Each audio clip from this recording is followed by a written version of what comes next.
So thanks very much, Ron, and thank you, Yaron, for inviting me. So my job is to tell you about what's going on and why beta cell regeneration and replication and beta cell expansion has suddenly gotten very interesting. So a couple of points are important in terms of background. Basically, everybody has thought for the last 100 years that when you lose your beta cells through diabetes, type 1 or type 2, you're done. They can't regenerate. They're terminally differentiated. Everybody knows that, so you just can't ever get any more. So everybody has thought that.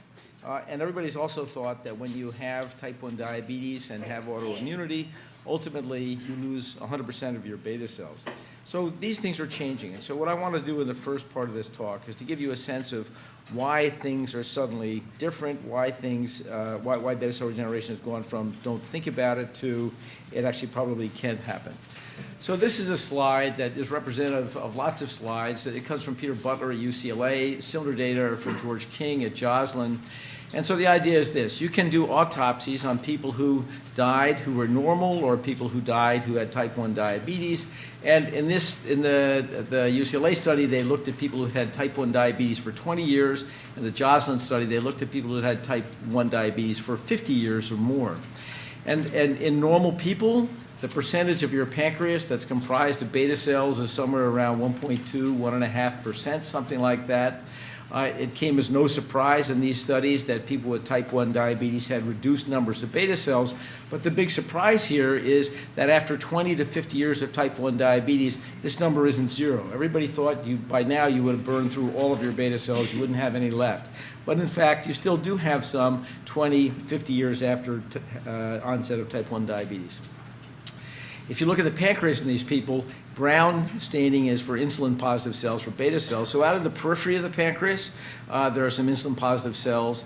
In the pancreatic islets, 20 years later, there are still beta cells, insulin-positive cells. And in the pancreatic ducts, where many people think beta cells come from, this is a cross-section of a pancreatic duct. These are epithelial cells lining the duct. But there are insulin-positive cells out here 20 to 50 years later. So suddenly it turns out that you still do have beta cells, even if you've been diabetic from type 1 for 20 to 50 years. So unfortunately, or fortunately, you only get one shot at an autopsy in a human being. So you don't know whether this is getting better or getting worse or whether regeneration is possible. So functional studies in humans are tough. But here's some data that are pretty interesting. So this is from Lois Jovanovic, who's in Santa Barbara, who's an expert on type 1 diabetes in pregnancy. And she followed a group of young women who were type 1 diabetics, who had no C-peptide, who had no insulin. By definition, they're type 1 diabetics. But she followed these same women into the first trimester of pregnancy. So these are 20, 30-year-old women with type 1 diabetes who went to her for monitoring when they became pregnant. And suddenly, when they're pregnant, they're starting to make insulin again. So that says that during the immunosuppression that accompanies the first trimester of pregnancy, you actually can immunosuppress the immune system sufficiently to allow generation of more beta cells, or at least better function of existing beta cells. So it makes the point that, in fact, these residual beta cells do have capacity to make insulin or to regenerate. So that's one kind of example. Another kind of example is this. People with type 1 diabetes who've had it for a long time and develop renal failure and go on dialysis then may go on a transplant waiting list to see if they want to have a kidney replaced. So this is a kidney transplant group in Milan. It's a very good group. They said, let's think about how we manage immunosuppression in type 1 diabetes. Most people are on a waiting list and suddenly get a call in the middle of the night, says, come into the hospital, we're going to give you a kidney tomorrow, and they start immunosuppressing you tonight or tomorrow morning.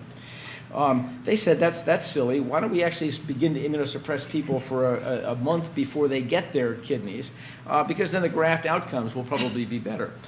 So they said, let's do this. Let's take people and do business as usual, people on our waiting list, and we'll just, when they get the call and get their transplant, when they get their call, they'll get their transplant.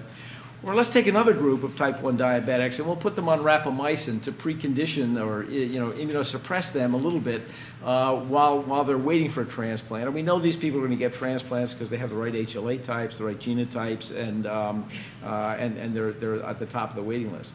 So it turns out if you put people with type 1 diabetes on rapamycin and do nothing else, suddenly they begin making insulin again, or at least some of them do. So again, it supports the notion that beta cells have the ability to regenerate if you could only deal with the type 1 autoimmunity that occurs in type 1 diabetes. So from a pharma point of view, if you think about it, no big pharmaceutical company has spent any money trying to work on the autoimmunity of type 1 diabetes or beta cell regeneration, in part because type 1 diabetes is, if you think about it, sort of an orphan disease. There are only 2.5 million people. That's not enough to get pharma interested. And in part because of the mindset that beta cells couldn't regenerate, so why would you work on that? So let's talk for a moment about type 2 diabetes. So this is type 2 diabetes. Everybody in this room knows that type 2 diabetes results from insulin resistance in these organs. Everybody may not know that actually that was first discovered at Mount Sinai by Burson and Yalow, who did the first insulin measurements in the 60s and realized to their surprise that, in fact, people with type 2 diabetes had ample amounts of insulin. It just wasn't functioning very well due to insulin resistance. So if you ask most people what's the cause of type 2 diabetes, oh, that's insulin resistance. If you think about it, it can't be true. Dr. Kimmy this morning just showed you a slide saying that 30% of morbidly obese people, only 30% or 20% ever get diabetes, but they're all very insulin resistant. So it can't only be insulin resistance, there has to be something else. But in any case, we're now in the world of, it's 2013, we're in the era of genome-wide association studies, and we don't know the cause of type 2 diabetes yet, but through genome-wide association studies, maybe we could figure out what the molecules are in muscle and liver that cause insulin resistance. So through these International Genome-Wide Association consortia, studies have been done taking 250,000 Northern Europeans, Icelanders, and Americans, and just dividing them into two groups, those who've got type 2 diabetes and those who don't, and then genotyping them, basically mapping their entire genomes, and the output of that is you find the loci in the human genome that shows you where the type 2 diabetes associated genes are. And you can't see this, but this is the output of these kinds of studies. This is from 2010. We're up to now 70 different loci associated with type 2 diabetes. The surprise from these studies is everybody thought they would find liver genes and fat genes and muscle genes and appetite genes or hypothalamic genes that regulate metabolism. There. So, in fact, what they found in a large proportion of these patients is beta cell genes. So genes that regulate beta cell proliferation, genes that regulate beta cell differentiation, genes that regulate zinc transport, genes that regulate insulin secretion, for example, the target of repaglinide, the potassium inward rectifier, et cetera. So surprise, surprise, when you're looking for the cause of type 2 diabetes, you mostly don't find it here. You find it in genes associated with pancreatic beta cells. So it turns out now that everybody thinks that type 2 diabetes is also in an important way a beta cell disease. If you do autopsy studies of the kind that I told you about before, and again, this is Peter Butler's work from UCLA, but lots of other people around the world and also in different ethnic groups have reproduced these kinds of data. If you look at the beta cell mass in a non-diabetic lean person, it's somewhere around 1.5%. If you look at pancreatic beta cell mass in a non-diabetic obese person, it's higher than that. It's about 2.5, almost 3%. If you look at the pancreatic beta cell mass in obese people with type 2 diabetes at autopsy, their beta cell mass is markedly reduced. It's about 60% lower than it is in obese people who aren't diabetic, and it's even lower than thin people who don't have diabetes. So people with type 2 diabetes have reduced beta cell mass. The reason for this is interesting to talk about. Dr. Pisonier just mentioned beta cell lipotoxicity, and I think everybody thinks that that's an important part of this. But there's also almost certainly a genetic part of this. And this is, again, studies from Peter Butler's group, just looking at beta cell mass as a function of age. Right? And he's done it as beta cell area, so that would be the 1.5% number that I was talking about before. Or you can actually measure beta cell mass. We won't go into how you do it. But the point is there's an enormous amount of scatter.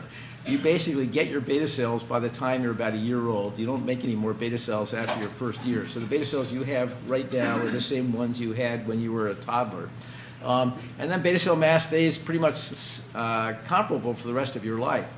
And this is determined genetically. So if you're this person and you have really high beta cell mass, or this person, you could probably eat yourself up to 500 pounds and never get diabetes. And if you're this person, you could be 10 pounds overweight and you might get diabetes. Okay, so you have to be a little bit insulin resistant, but if you have no beta cell reserve, you're going to get diabetes. So there's a political implication of this that's very important. Poor type 1 diabetics, orphan disease, too bad you don't have any beta cells, they can't regenerate. Suddenly now, this is beta cell deficiency is a 30 million person disease. And if you add on top of that the 50 to 80 million people who are metabolic syndrome pre-diabetic people, suddenly you're talking about a 100 million person disease in the US. So suddenly every pharmaceutical company has gotten very interested in beta cell regeneration, and many pharmaceutical companies have also begun to get serious about coming up with immunosuppressive therapies for type 1 diabetes. So beta cell regeneration in that sense has gone from don't even think about it, can't happen, to it actually can happen, it should happen, and there are attractive pharmaceutical targets.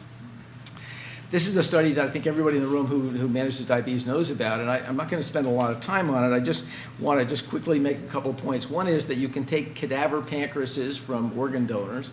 You can isolate individual islets. You can put in a transhepatic catheter, just stick a catheter between the ribs and into the portal system, and you can infuse islets from pancreatic donors into the liver. Then they flow out of the distal tributaries of the portal system. They lodge and set up house in the hepatic sinusoids and start secreting insulin into the liver. That's pretty good because that's where the pancreas secretes insulin anyhow into the portal system, so the insulin goes in the liver. I won't spend a lot of time on this, and I know you can't see it. Just want to make the quick point that there are 7 patients in this initial study, and these 7 patients each required 2 to 4 pancreases worth of islets in order to fix their diabetes. So there's an arithmetic problem. There are 2.5 million problems, 2.5 million people with type 1 diabetes. There are about 2,000 pancreas donors per year, only some of which are suitable for transplant or islet replacement. So, you know, you're going to have a lot more pancreas donors, a lot more islets, or another source of beta cells if you're going to treat the 2.5 million people with diabetes. So for me, the importance of this study is it shows that, in fact, it's paradigm changing in fact, in that it shows that you actually can give beta cells to type 1 diabetics, and you can get them off insulin, and they don't have to check their sugars. And they do very well for a while, and then it stops working, and they start getting complications from the immunosuppressive therapy. So it's an important proof of principle study showing that it's possible to do islet cell replacement or beta cell replacement, but it also illustrates the problems. It's been important because now it shows that it is worth trying to make beta cells regenerate, and it's highlighted the need to come up with better immunosuppressive therapies and better therapies for the autoimmunity in type 1 diabetes. So the status of islet transplant right now is this. There's a NIH-funded consortium called the Clinical Islet Transplantation Consortium doing a trial called CIT. It was started in 2004. It's a multi-center trial including these sites. The results are due to be, they finished enrollment, they finished evaluating the patients, and the results are supposed to be released this spring. So go to the ADA meeting, you'll probably hear them there. So we should say a word about the stem cell therapy. So stem cell therapy, forget it, you can't make beta cells, don't even think about it. This world has changed a lot. So this is a recent paper that talks about where we are with stem cell therapy for making beta cells. So the idea is you want to start out with embryonic stem cells, and you want to make mature beta cells, endocrine pancreatic cells. 5-10 years ago, people were just trying to make stem cells into definitive endoderm. That was a big hurdle. That's now been passed, and that's routine. Everybody can do it. And where we are right now is it's pretty easy in many labs around the world and companies to make posterior foregut cells. The next thing is you have to turn them into pancreatic endocrine cells that are partially differentiated, then they have to complete differentiation. And no one has been able to cross this barrier yet. Lots of people are working on it, both in the commercial world and also in various universities around the world. And so what you can do is you can take these cells and you can transplant them into mice, and if you do, they'll complete the differentiation process over the next few months. And this just shows you, it's a little bright in here, but the blue is insulin-positive cells. So if you take these cells from embryonic stem cells that have been differentiated, or from induced pluripotent stem cells that come from, for example, skin fibroblasts. You can differentiate them. Oh, I'm sorry.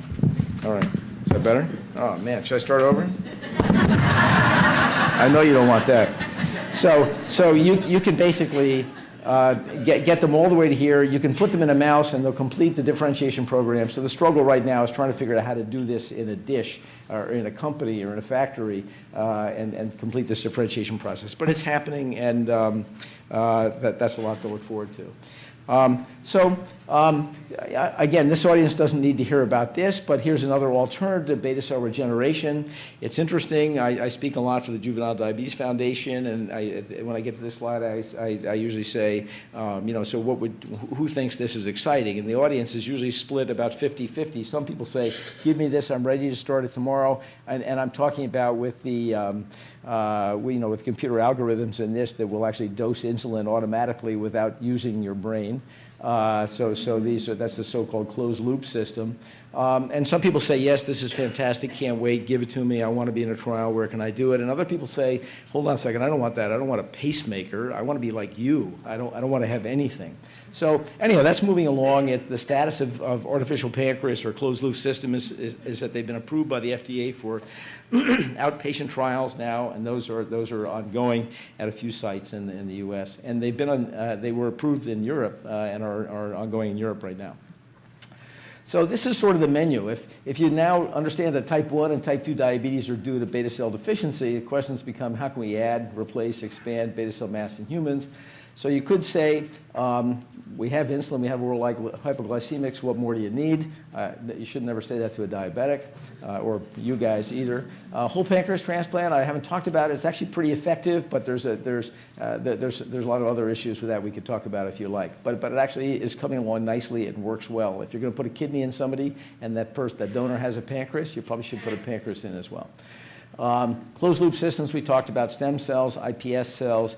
Reprogrammed liver cells, liver and pancreas exocrine cells aren't that different from beta cells, so you could actually think about reprogramming them. People have been trying to do it. It's been done in mice, but no one's been able to do it in human exocrine or liver cells.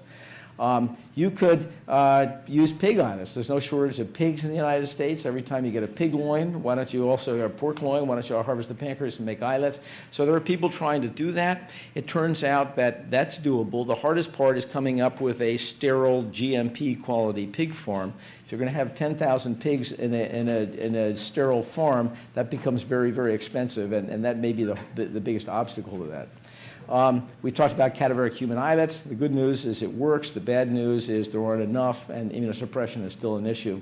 So our thought is, why do we begin trying to understand why beta cells won't replicate? So, or how to make them replicate. So one thing I just want to share is that this is the textbook picture of an islet that's in every textbook in diabetes. And it's 90% beta cells in the center, and there's a mantle of other cells around the outside, alpha cells that make glucagon, delta cells that make somatostatin. And this is what everybody has thought until recently is what human islets look like. So believe it or not, in 2006, 2005, you could publish in high-powered journals like PNAS what human islets look like. It's a little bit of a shock. It just shows you how little attention people have paid to human beta cell biology and human islets. So it turns out human islets are very different. They've got beta cells in red here. They're scattered throughout the pancreas. They're only about 40% of the islet. They have lots of alpha cells, lots of glucagon cells, and lots of somatostatin cells, and they're also scattered throughout the islet. So point one is that just at gross inspection, human and rodent islets differ in many ways. Another important way they differ is that it's pretty easy now to make rodent beta cells replicate. 15 years ago, this was impossible. Now, lots of people have done it. We've done it, and lots of other people. And on the other hand, no one's been able to make human beta cells replicate in a dish or otherwise. And so that's become a challenge. So we thought, look, here's the problem. The car won't start you can't get your car going, what you would do, maybe you need a Y chromosome or not for this, maybe, but whatever you like. But I would pop the hood and say, like, do I have a battery? Do I have ignition cables? Have I got spark plugs? I got a fan belt? Have I got a carburetor, et cetera? So the molecular equivalent of that in a cell is, this is the engine of the cell cycle. These are the molecules that drive cell cycle progression in every cell in our bodies, and also in every other cell, from yeast to E. coli to whatever you want. So if the engine won't start, if the replication engine won't start, why don't you pop the hood and see what they have? So we've done that, and it turns out we've made a catalog, if you will, or a parts list of what human islets have. And the surprising thing is that all of the green molecules are molecules that drive cell cycle. They make cells divide. So human islets have plenty of those. There's no problem with that. And then the red molecules are cell cycle inhibitors, and human islets also have plenty of them. So the good news is you've got the pedal to the metal, if you will, in terms of driving, putting gas in the carburetor. On the other hand, you've got the emergency brake on, you've got the hand brake on, you've got the foot brake on, and no wonder your car won't go. So we said, in automotive terms, why don't we put a little more gas in the carburetor? And in molecular terms, we said, why don't you take these D-cyclins and their partners, cyclin-dependent kinases, and put them in human islets in greater amounts than they exist, and see if we can make cell cycles go. So let's take these molecules and put them in human islets using viral vectors, adenovirus, and see if we can get cell cycle to go. And to show you what these kinds of data look like, it looks like this. So insulin staining is in green, so these are human islets. Each black hole is a nucleus. These are infected with control viruses that don't do anything. BRDU is a measure of replication, so there's no red nuclei here because none of the beta cells are replicating. So in our hands and everybody else's hands, it's impossible to make these guys, to see beta cell replication. But if you put in D-cyclins or combinations of D-cyclins with CDK4, you can see replication going on all over the place. And the significance of this is it's the first time anybody's ever seen robust rates of human beta cell replication. So in contrast to what everybody has always thought, it is actually possible to induce them to enter cell cycle. And this is the basal rate of replication. If you put in these various combinations of cyclins and CDKs, you can actually get enormous rates of replication that would be like 40, 50, 60-fold faster than normal. So that would be a nice thing to have going on in your beta cells if you were a type 1 diabetic, or for that matter, a type 2 diabetic. So the next question is, okay, so look, one of the dogmas is beta cells won't replicate. It turns out in rodents and humans, that's not true. You can force them to replicate. The next dogma is, well, okay, that may be true, but everybody knows that if you force cells to replicate rapidly, they're going to de-differentiate, they won't function very well, they won't really do what beta cells are supposed to do. So we took these islets that we had generated, and we showed that they could sense glucose and secrete insulin, and they were expressing all the genes that beta cells are supposed to express.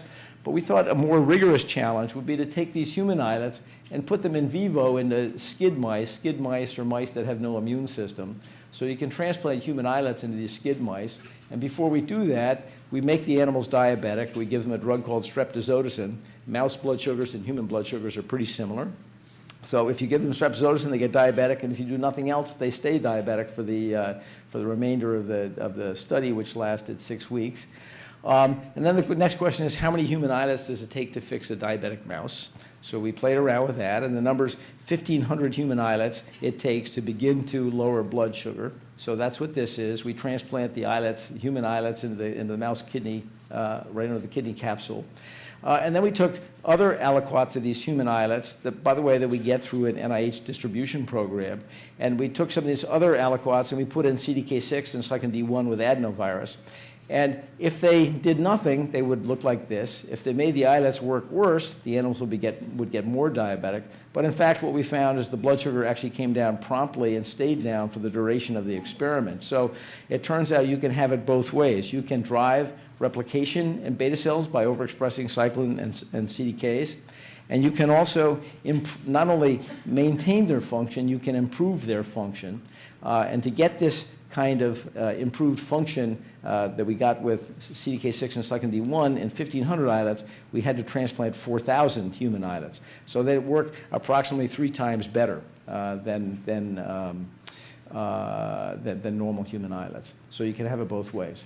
Also, one of the reasons God gave us 2 kidneys is so you can take one out. We put the grafts in one kidney, and then at the end of the experiment, we can do a unilateral nephrectomy. And you can see that the animals then become diabetic again. That's important because it proves that the graft that we put in them, the human islet graft, fixed their diabetes, not regeneration of their own beta cells in their pancreas. And also, we can take these grafts out and we can look for replication in the grafts. And this slide in this light is hard to see, but these are the animals that got cyclin D1 and CDK6. These are the kidney grafts. And if you look at the BRDU staining, you can see there's BRDU in pancreatic islets, in pancreatic beta cells. And there's a lot. And so this is the first time anybody's ever seen human beta cell replication in vivo in large amounts in vivo, if you'll accept human islets in a mouse as being in vivo.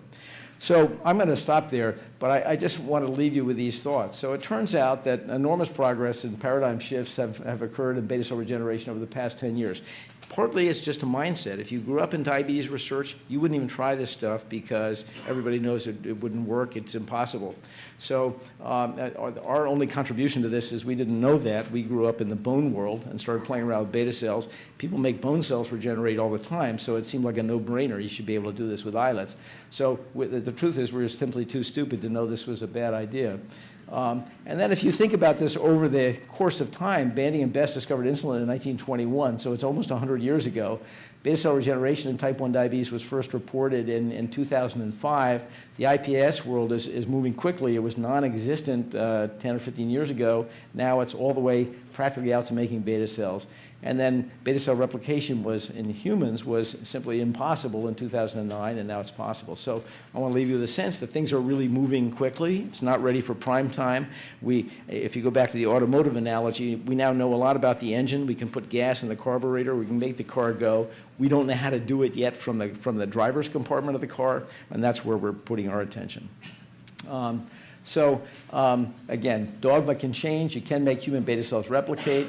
Replicating beta cells can maintain their differentiated beta cell phenotype. They can sense glucose and secrete insulin. Lots of other people have done this using reagents that we've given them, but also now in other ways on their own. This shows targets to be used for drug screening assays, and we've been doing some of that, and we actually have some interesting things going on there. For us, the main message of this is now we actually know it's possible. Now we need to find drug targets that we can use for developing drugs. These are the people who do the work. Particularly want to highlight Karen Takani, who makes all of our viruses. She's from Hawaii. She went to school with Barack Obama in the same class. And she brought in her high school yearbook and showed us that a couple of years ago, or a few years, when he first was sort of emerged in the presidential primaries. And she said, look, this is a picture of Barry. Anyhow, turns out we can't find her birth certificate either. And then finally, I just want to acknowledge this is funded through National Institutes of Health. This is the NIH Integrated Islet Distribution Program and Juvenile Diabetes Foundation. So let me stop there. I'd be happy to answer your questions.